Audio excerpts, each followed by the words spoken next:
আসসালামু আলাইকুম ওয়া আলাইকুমুস সালাম। দেখতে শুনতে অনেক সুন্দর লম্বা, তার শরীরে সর্দি নাই, জ্বর নাই, তারপরে তার শরীরের মধ্যে ধরেন চোখে সমস্যা নাই, হাতে সমস্যা নাই, পায়ের সমস্যা নাই, নাক কান গলায়ও কোনো সমস্যা নাই, বাহ্যিকভাবে সে কিন্তু সুস্থ। তবে তার একটা রোগ আছে, একটা মাত্র রোগ। ওই রোগের নাম ক্যান্সার। রোগের নাম কি? ক্যান্সার। আর কোনো রোগ নাই, খালি একটা রোগী আছে। এবার আপনি বলেন, আরেকজনের শরীরে 10টা রোগ আছে, ক্যান্সার নাই, আর এই লোকের শরীরে শুধু ক্যান্সার আছে, অন্য কোনো রোগ নাই। এবার বলেন কি হবে? এবার এই ক্যান্সারওয়ালা রোগী তো বাঁচবে না ঠিক মতো, আর ওই 8টা 10টা রোগ নিয়ে সে কিন্তু আরো 10-20 বছর ইনশাআল্লাহ বাঁচতে পারবে। তাহলে আমি আপনি নামাজ পড়ি, আমি আপনি মা বোনেরা অনেক পর্দা করি, তারপরে আমি আপনি অনেক দান সদকা করি, অনেক ইবাদত বন্দেগী আমাদের আছে, কিন্তু এমন যদি হয় যে ওনার মধ্যে অহংকার আছে, কি আছে? অহংকার আছে। আবার আরেক মহিলার মধ্যে ইবাদত বন্দেগীতে শর্ট আছে, বিভিন্ন জায়গায় ভুল ভ্রান্তি আছে, কিন্তু অহংকার নাই, অন্তরে কি নাই? অহংকার নাই। ওই ব্যক্তি কিন্তু উত্তম। আপনার অন্তরে অহংকার আছে, আপনি উত্তম না। যার অন্তরে অহংকার নাই সে উত্তম। কারণ যেটা আপনাকে উদাহরণ দিলাম, যে দেখেন অহংকার এমন একটা খারাপ জিনিস, যেটা রাসূল নিজেই বলেছেন যে অহংকারকারী সে জান্নাতে যাবে না, শাস্তি পাওয়া ছাড়া জান্নাতে সে যাবে না, তাকে শাস্তি পাইতে হবে অহংকারের কারণে। এই জন্য অহংকার করা যাবে না। মনে করতে হবে যে আমি ছোট, আমার হয়তো কোনো ভুল থাকতে পারে জীবনে, যেই ভুলের কারণে আমি আল্লাহর কাছে অপরাধী, এবং হতেও পারে। আবার আরেক লোকের ইবাদত বন্দেগী শর্ট আছে, কিন্তু হতে পারে তার মধ্যে এমন একটা গুণ আছে যেটা সমাজের কোনো মানুষ জানে না। তো সমাজের কোনো মানুষ সে জানে না যে এই লোকটার মধ্যে এমন একটা গুণ আছে, কিন্তু আল্লাহ জানে। আল্লাহ জানে না? জানে না? জানে। ওই গুণের কারণে, ওই ভালো অভ্যাসের কারণে আল্লাহ তাকে মাফ করে দিবেন। এমন হতে পারে না? পারে না? পারে। তো সুতরাং অহংকার করা এটাও একটা অন্তরের রোগ, অন্তরের আবর্জনা, অন্তরের ময়লা। এই ময়লা পরিষ্কার করতে হবে। এরপরে অন্তরের মধ্যে আরেকটা ময়লা আছে আমার আপনার মধ্যে। এই ময়লাটার নাম হচ্ছে পরনিন্দা করা, সমালোচনা করা। মানুষের কি করা? সমালোচনা করা। এটাও আরেকটা খারাপ রোগ, অন্তরের রোগ। এটা কত খারাপ রোগ!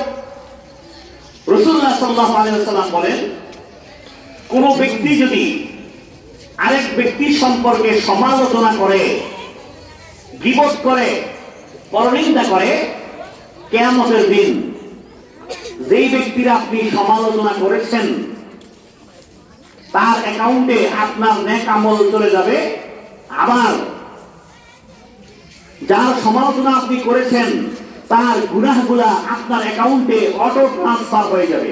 অটোমেটিক্যালি তার গুনাহগুলা আপনার এখানে চলে আসবে, আপনার নেক আমলগুলা তার অ্যাকাউন্টে চলে যাবে। তাহলে সমালোচনা করা যাবে না। সমালোচনা অনেক খারাপ জিনিস। দেখেন সামনে নির্বাচন, আর 1-1.5 মাস পর নির্বাচন। আপনি কাকে ভোট দিবেন এটা আপনার ইচ্ছা, আপনি জানেন আপনি কাকে ভোট দিবেন। নির্বাচনের দিন ফজর নামাজ পড়ে সকালে আপনি ভোট কেন্দ্রে গিয়ে আপনার ভোট আপনি দিয়ে আসবেন। আপনার দৃষ্টিতে যিনি ভালো, দিনদার, ভালো লোক, তাকে আপনি ভোট দিবেন, এতটুকুই কথা। কিন্তু এই 1-1.5 মাস মানুষের সমালোচনা করা, অমুক খারাপ, তমুক খারাপ, এগুলো তো আপনি গুনাহ কামাইলেন। কোনো দরকার আছে গুনাহ কামানোর? কোনো প্রয়োজন নাই। আরেকজনকে খারাপ করে এরকম ভাবে তাকে ইনসাল্ট করা, তার একটা বদনাম ছড়াইয়া দেওয়া, কোনো দরকার নাই। আপনি তাকে ভোট দিবেন, ওইটা আপনি আপনার ভোটের দিন দিয়ে আসবেন। কিন্তু এর আগ পর্যন্ত এই 1-1.5 মাস সময়ের মধ্যে মানুষের সমালোচনা করা, মানুষকে ইনসাল্ট করা, অপমান করার চেষ্টা করা, এটা তো ঠিক না। এটা ইসলামের দৃষ্টিতে নিষেধ। হ্যাঁ, যিনি ভালো প্রার্থী তাকে আপনি ভোট দিবেন, এটা তো খুবই আলাদার বিষয়, যে ভালো প্রার্থীকে ভোট দিতে হবে, এটা ঠিক আছে। কিন্তু এর আগ পর্যন্ত অমুক খারাপ, তমুক খারাপ, চা দোকানে, পান দোকানে, রাস্তাঘাটে, এখানে সেখানে, এগুলো বলার কোনো প্রয়োজন নাই। তাহলে সমালোচনা করা এটাও একটা অন্তরের রোগ। মানুষের গীবত করা, পরনিন্দা করা, এটা অন্তরের রোগ। নবী সাল্লাল্লাহু আলাইহি সাল্লামের স্ত্রী হযরত আয়েশা রাদিয়াল্লাহু আনহা, উনি একবার রাসূলের আরেক স্ত্রী সম্পর্কে একটা মন্তব্য করেন, কমেন্ট করেন। কি কমেন্ট করেছিলেন? তিনি মন্তব্য করেছিলেন, হে নবী, আপনার অমুক স্ত্রী তো দেখতে শুনতে খাটো, সে তো বাইকটা, সে তো ছোট দেখতে। নবী সাল্লাল্লাহু আলাইহি ওয়াসাল্লাম হযরত আয়েশার উপর রাগ করেছেন।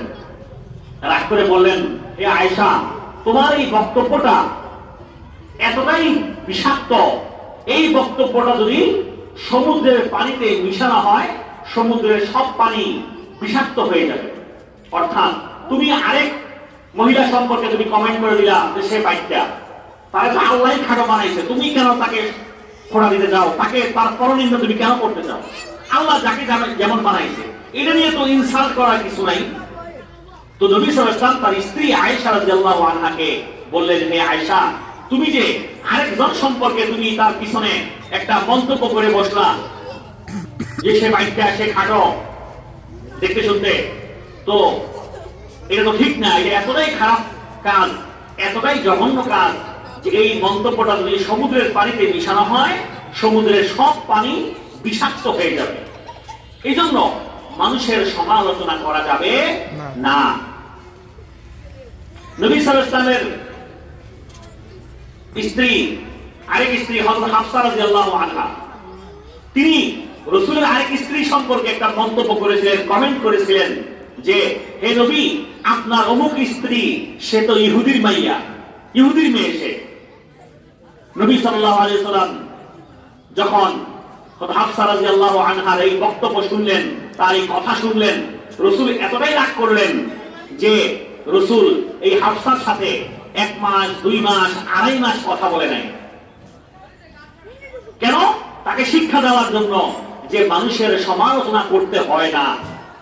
তার বাপদাদা ইহুদি ছিল, আগে তো অনেক মানুষ হিন্দুও ছিল, এরপরে মানুষ মুসলমান হয়েছে।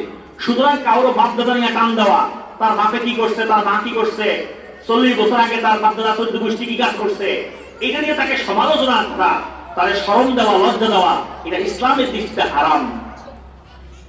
ইসলাম ধর্মের দৃষ্টিতে কি হারাম, নিষেধ।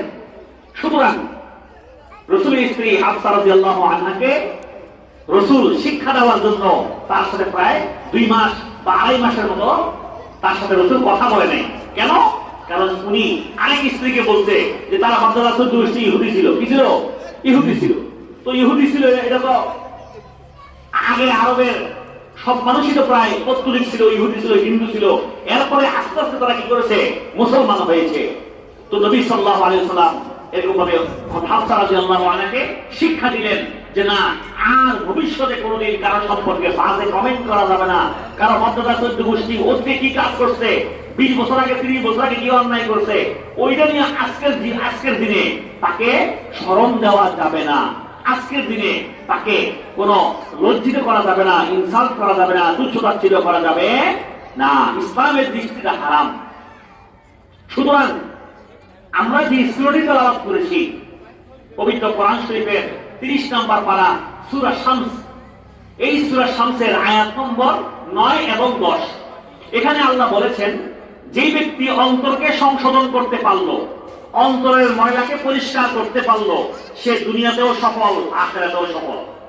আর যার অন্তরের মধ্যে ময়লা রয়ে গেল, অন্ধকার রয়ে গেল, দুনিয়াতেও সে ব্যর্থ, আখিরাতেও ব্যর্থ। তাহলে অন্তরের ময়লা বলতে আল্লাহ এখানে কি বুঝিয়েছেন ওইটা আমরা আলোচনা করতেছি। দেখেন, অন্তরের ময়লা, 1 নম্বর ময়লা হলো আল্লাহর সাথে কাউকে শরীক করা, শিরক করা। 2 নম্বর ময়লা হলো এরকম ভাবে বেদাত করা, ধর্মের নামে কিছু বাড়াইয়া অতিরিক্ত কাজ করা। 3 নম্বরে হলো হিংসা করা, এরপরে ঘৃণা করা, পরনিন্দা করা, মানুষকে তুচ্ছ-তাচ্ছিল্য করা, মানুষকে ইনসাল্ট করা, মানুষের অতীত জীবনের কোনো অন্যায় নিয়ে বর্তমানে তাকে শরম দেওয়া, তাকে বেইজ্জতি করা। ইসলাম ধর্মে এগুলো হারাম। তবে এই অন্তরের ময়লা পরিষ্কার করতে হবে। পুরুষদের যেমন এই অন্তরের ময়লা আছে, মহিলাদের মধ্যেও আছে। পুরুষরা যেমন মানুষের সমালোচনা করে, মহিলারাও করে। এই জন্য আল্লাহ তাআলা এটা সবাইকে উদ্দেশ্য করে বলেছেন, নারী হোক পুরুষ হোক, সবাই অন্তরের ময়লা পরিষ্কার করতে হবে। অন্তরের মধ্যে ময়লা নিয়ে মৃত্যুবরণ করলে এই ময়লা কিন্তু থেকে যাবে, এই ময়লার কারণে আখিরাতে শাস্তি পেতে হবে। তাহলে মানুষের সমালোচনা করা যাবে না, মানুষের নিন্দা করা যাবে না, মানুষকে তুচ্ছ-তাচ্ছিল্য করা যাবে না, মানুষের উপকার করতে হবে। দেখেন, এই যে অন্তরের ময়লা আমরা পরিষ্কার করলাম, ঠিক আছে, তাহলে এমন কিছু নেক আমল আপনাকে আমাকে করতে হবে, যেই নেক আমলের ওসিলায় আল্লাহ আপনাকে আমাকে সবাইকে মাফ করে দেন। এমন কিছু নেক আমল আপনাকে আমাকে করতে হবে। অন্তর পরিষ্কার করলেন, অবশ্যই এটা ভালো কাজ। এরপরে কিছু নেক আমল বাড়াইতে হবে। আপনি বলবেন, হুজুর কেন নেক আমল? আমি তো এখনো মাত্র আমার বয়স 50 বছর 40 বছর, আমি তো ইনশাল্লাহ আরো 10-20 বছর বাঁচবো, তাহলে আমি পরে নেক আমল করবো না, এই চিন্তা করা যাবে না।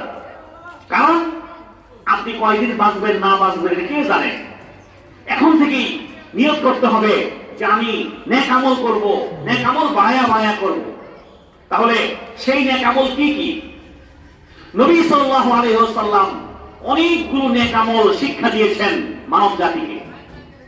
একেবারে সকাল থেকে সন্ধ্যা পর্যন্ত, সন্ধ্যা থেকে সকাল পর্যন্ত আমাদেরকে চেষ্টা করতে হবে যে আমরা যেন নেক আমল করি। কি করি? নেক আমল করি। সেই নেক আমলগুলা 5 ওয়াক্ত নামাজ, রোজা, হজ, যাকাত, পর্দা পশিদা, হারাম হালাল, এটা তো পালন করবই। এর বাইরেও আরো কিছু নেক আমল আছে, যে নেক আমলগুলো আপনাকে আমাকে পালন করতে হবে। এখন থেকেই চেষ্টা করতে হবে যেন ওই নেক আমল, ভালো কাজগুলো আমরা এখন থেকেই করতে পারি।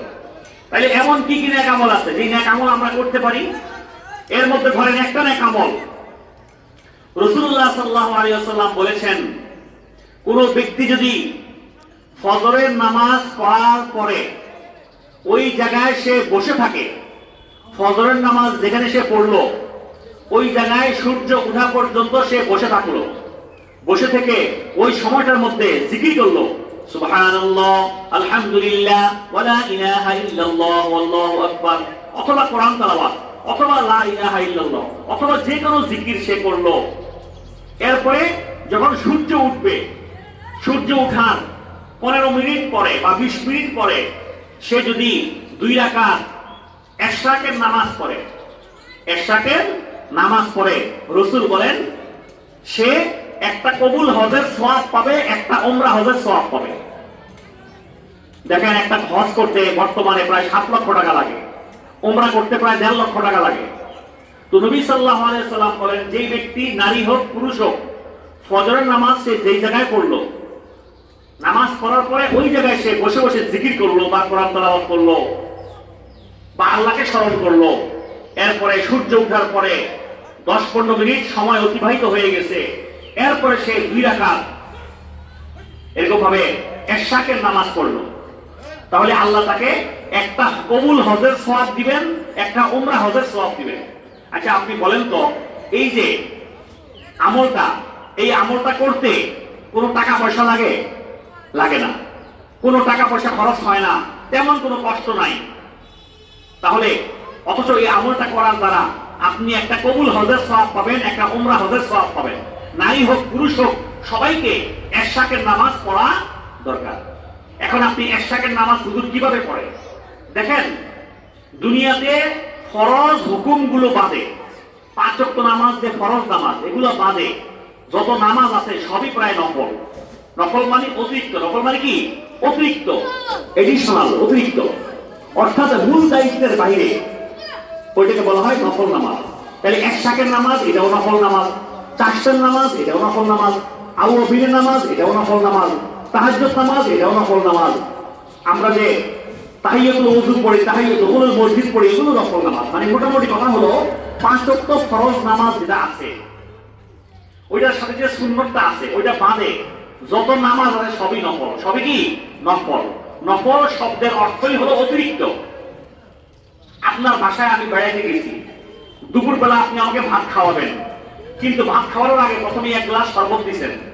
কারণ আপনি বলেন এই শরবতটাকে আপনার মূল খাবার? মূল খাবার নাকি এমনি আপনি দিচ্ছেন যে দূর থেকে আসছে 1 গ্লাস পানি খান, একটা শরবত খান বা একটু আপেল খান, এটা যে মূল খাবারের আগে একটা ছোটখাটো খাবার মতো। তাই ইসলাম ধর্মে মূল ইবাদতের বাইরেও টুকটাক কিছু ইবাদত আছে। তো ইশরাকের নামাজ এটা হলো একটা নফল নামাজ। আপনি নিয়ত করবেন যে আমি 2 রাকাত 1 রাকাত নামাজ পড়তেছি, আল্লাহু আকবার। নিয়ত সবাই বাংলায় করবেন, যার যার মাতৃভাষায় নিয়ত হবে। যে কোনো নামাজের নিয়ত সব বাংলায়, যে আমি 2 রাকাত 1 রাকাত নামাজ পড়তেছি, আল্লাহু আকবার। এবার আপনি প্রথম রাকাতে আলহামদুলিল্লাহর সাথে একটা সূরা পড়লেন, ধরেন আলাম তারা পড়লেন অথবা একটা সূরা পড়লেন। তারপরের রাকাতে আবার আলহামদুলিল্লাহর সাথে আরেকটা ছোট সূরা পড়লেন, ইন্না আতাইনা পড়লেন, কুল আল্লাহ পড়লেন, বাস হয়ে গেল 2 রাকাত নামাজ, 1 রাকাত নামাজ হয়ে গেল। অথচ এই 1 রাকাত নামাজে আপনি একটা কবুল হজের সওয়াব পাবেন, একটা উমরা হজের সওয়াব পাবেন। এখন 2 রাকাত পড়লেন 1 রাকাত নামাজ, এরপরে আরো 2 রাকাত যদি পড়েন, মানে 4 রাকাত পড়েন, তাহলে হাদিসের মধ্যে আছে ওই দিন আল্লাহ তাআলা যতগুলো কাজ আপনি করবেন সবগুলো জিম্মাদারি নিয়ে নেবেন। আল্লাহ নিজেই বলুন সুবহানাল্লাহ। আল্লাহ নিজেই আপনার সমস্ত কাজের জিম্মাদারি নিয়ে নেবেন যদি 4 রাকাত পড়েন। তো 4 রাকাত আপনি না পড়তে পারলে 2 রাকাত পড়েন, সমস্যা নেই। 2 রাকাত পড়লেও চলবে, একটা কবুল হজের সওয়াব, একটা উমরা হজের সওয়াব। তাহলে আমি আবার বলছি, রাসূলুল্লাহ সাল্লাল্লাহু আলাইহি ওয়াসাল্লাম বলেন, যে ব্যক্তি ফজরের নামাজ পড়ার পরে যেই জায়গায় সে নামাজটা পড়ছে ওই জায়গায় সে বসে থাকে সূর্য ওঠা পর্যন্ত, সূর্য ওঠার পরেও 10-15 মিনিট সে বসে থাকে, বসে বসে জিকির করে বা কোরআন তেলাওয়াত করে বা আল্লাহকে স্মরণ করে, কিন্তু বসা থেকে উঠবেন না, বসে থাকবেন। হ্যাঁ, বিশেষ প্রয়োজনে ওয়াশরুমে যাওয়া লাগলে ওয়াশরুমে যাবেন, কিন্তু অন্য কোনো দুনিয়াবি কাজ করা যাবে না। ওখানে বসে থাকতে হবে, বসে থেকে জিকির আজকার, কোরআন তেলাওয়াত, লা ইলাহা ইল্লাল্লাহ, আল্লাহু আকবার, ইস্তিগফার এগুলো পড়বেন। এরপরে যখন সূর্য উঠে যাবে, 10-15 মিনিট চলে যাবে, তখন আল্লাহ আমি 2 রাকাত 1 রাকাত নামাজ পড়তেছি, আল্লাহু আকবার, বাস 1 রাকাত নামাজ পড়ে ফেলেন 2 রাকাত। একটা কবুল হজের সওয়াব, একটা উমরা হজের সওয়াব। যে একটা হজ করতে লাগে 7 লক্ষ টাকা, একটা উমরা করতে লাগে 1.5 লক্ষ টাকা, অত অল্প সময়ে আপনি এই সওয়াবটা পেয়ে যাচ্ছেন। তাই আমরা অন্তরের ময়লা না হয় পরিষ্কার করলাম, কিন্তু নিজের অ্যাকাউন্টে নেক আমল সবারই দরকার আছে। যত নেক আমল করা যায় ততই ভালো। আমার আপনার 24 ঘন্টার সময়টা নেক আমল দিয়ে সাজাইতে হবে। নারী হোক পুরুষ হোক সবাইকেই মরতে হবে, নারী হোক পুরুষ হোক সবাইকে নেক আমল বাড়াইতে হবে। তাহলে একটা নেক আমল হলো যে আমরা আজকে থেকে 1 রাকাত নামাজ পড়ব। আরেকটা হলো চাশতের নামাজ। চাশতের নামাজ কোনটা? চাশতের নামাজ হলো সকাল 8টার পর থেকে 9টা 10টা এই সময়ের মধ্যে, যখন সূর্যটা প্রখর ভাবে উঠে, ধরেন 9টা 10টা এই সময়টার মধ্যে আপনি যদি 2 রাকাত নামাজ পড়বেন, যে আল্লাহ আমি 2 রাকাত চাশতের নামাজ নিয়ত করলাম, আল্লাহু আকবার, এভাবে বাংলা নিয়ত করে 2 রাকাত চাশতের নামাজ পড়লেন বা 4 রাকাত পড়লেন, তাদের সমস্যা নাই। 2 রাকাত 4 রাকাত দুইটাই হাদিসে আছে, আপনার যে কয় রাকাত ইচ্ছা, 2, 4, 6 বিভিন্ন হাদিসে বিভিন্ন রকম আছে। 2 রাকাত পড়লেই মোটামুটি হয়ে যাবে। তাহলে এই যে 2 রাকাত চাশতের নামাজ পড়বেন, এতে কি লাভ? রাসূলুল্লাহ সাল্লাল্লাহু আলাইহি ওয়াসাল্লাম বলেন যে যে ব্যক্তি চাশতের নামাজ পড়বে তাকে আল্লাহ তাআলা মানব জাতির শরীরের মধ্যে, প্রত্যেকটা মানুষের শরীরে প্রায় 360টা জোড়া আছে। কি আছে? হাড্ডির জোড়া। একটা আঙ্গুলের মধ্যেই 3-4টা হাড্ডির জোড়া আছে একটা আঙ্গুলের মধ্যে। এবার পুরো বডির মধ্যে রাসূল বলেন 360টার মতো শরীরের মধ্যে হাড্ডির জোড়া আছে। এই প্রত্যেকটা জোড়ার বিনিময়ে আল্লাহ সদকা করার সওয়াব দিবেন যদি কেউ 2 রাকাত চাশতের নামাজ পড়ে। অর্থাৎ আপনি সদকা করবেন, টাকা পয়সা দান করবেন। এখন একটা অঙ্গের কারণে যদি আপনি 10 টাকা করে দান করেন, 360টা অঙ্গের কারণে কত টাকা দান করতে হবে? আপনাকে 1000 টাকা দান করতে হবে। এই 1000 টাকা দান করার সওয়াব পেয়ে যাবেন শুধুমাত্র 2 রাকাত চাশতের নামাজ পড়লে। অর্থাৎ শরীরের প্রত্যেকটা অঙ্গ, প্রত্যেকটা অঙ্গের মধ্যে যে জোড়া আছে, হাড্ডির জোড়াগুলো আছে, জয়েন্ট আছে, এই প্রত্যেকটা জয়েন্টের বিনিময়ে আল্লাহ তাআলা সদকা করার সওয়াব দিবেন। এখন একটা জয়েন্টের কারণে যদি আপনি 10 টাকা 20 টাকা দান করেন, 360টা জোড়ার কারণে আপনাকে তো কয়েক হাজার টাকা বিল উঠে যাবে দান করার। এই কয়েক হাজার টাকা দান করার সওয়াব পাবেন 5 মিনিটের মধ্যে, 10 মিনিটের মধ্যে যদি আপনি 2 রাকাত চাশতের নামাজ পড়েন। বলুন সুবহানাল্লাহ। চাশতের নামাজ কোন সময় পড়তে হয়? সকাল 8টার পরে 10টা এর মধ্যে, 8টার মধ্যে 9টা 10টা হতে পারে। সূর্য যখন মোটামুটি প্রখর ভাবে উঠে, একটু উপরের দিকে উঠে, ওই সময়টাকে বলা হয় চাশ। এটাকে আরবিতে বলা হয় দোহা। আরবিতে কি বলা হয়? দোহা। যেমন আমরা নামাজের মধ্যে সূরা পড়ি, ওয়াদ-দুহা ওয়াল-লাইলি ইযা সাজা। এই যে দোহা, ওয়াদ-দুহা, দোহা মানে কি? দোহা মানে হচ্ছে পূর্বাহ্ন। পূর্বাহ্ন মানে সূর্য যখন পূর্ব আকাশে উদিত হয় ভালোভাবে, এটাকে পূর্বাহ্ন বলা হয়। সকাল ধরে 9টা-10টার সময়টাকে পূর্বাহ্ন বলা হয়। এই পূর্বাহ্নের শপথ করে আল্লাহ তাআলা ওয়াদ-দুহা সূরার মধ্যে কিছু বিষয় উল্লেখ করেছেন। তাহলে আরবি ভাষায় চাষের নামাজকে বলা হয় দোহার নামাজ, দোহা। আর চাষ এটা ফার্সি শব্দ। এটা এক সময় আমাদের এই বাংলাদেশ, ভারত, পাকিস্তান, এটা মুঘল আমল ছিল, অর্থাৎ মুঘলরা শাসন করেছে। বাদশাহ শাহজাহান, জাহাঙ্গীর, আলমগীর, বাবর, প্রায় 500-600 বছর তারা কিন্তু এই বাংলাদেশ, ভারত, পাকিস্তান, ভারতীয় উপমহাদেশ এই এলাকাটা তারা শাসন করেছে। ওই আমলে রাষ্ট্রীয় ভাষা ছিল ফার্সি ভাষা। তখন সব রাষ্ট্রীয় ভাষা ছিল ফার্সি ভাষা। তখন থেকেই বিভিন্ন ফার্সি ভাষা, ফার্সি শব্দ আমাদের বাংলা ভাষার সাথে মিশে গেছে। বিভিন্ন সমাজে ফার্সি ভাষার একটা শব্দ প্রচলিত আছে।